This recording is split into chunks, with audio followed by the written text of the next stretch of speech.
So here we go. எல்லாம் remove பண்ணுற support ஸ்ட்ரக்சர்லாம் இப்போ ரிமூவ் பண்ணியாச்சு. எல்லாம் ரிமூவ் பண்ணி எடுத்ததுக்கப்புறம் ஃபைனலாக பார்த்தீங்கன்னா இப்படி தான் இருக்கும். நடுவில் பேசிக்காக வந்ததெல்லாம் பார்த்திங்கன்னா சப்போர்ட் ஸ்ட்ரக்சர் எதுக்கு அப்படின்னா, இந்த ஸ்ட்ரக்சருக்கு மேலே கீழே இருக்கக்கூடிய ஏரியாலாம் பார்த்திங்கனாக்கா சப்போர்ட் பண்ணால் தான் இந்த மாதிரி மேலே இருக்கக்கூடிய ஸ்ட்ரக்சர்லாம் பில்டு பண்ண முடியும். இல்லைன்னா ஹேங்கிங் ஆகிடும்.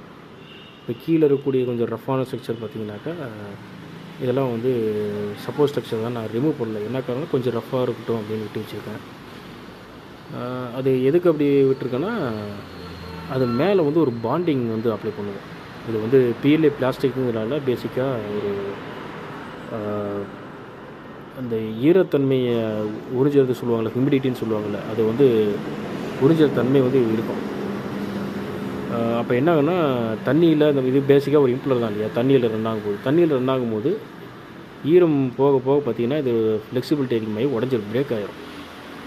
அதுக்காக இது மேலே வந்து ஒரு வாட்டர் ப்ரூஃபிங் பாண்டிங் ஸ்ட்ரக்சர் வந்து பேஸ்ட் பண்ணுவோம். செராமிக் பேஸ்ட் மாதிரி ஒன்று வந்து அப்ளை பண்ணுவோம்.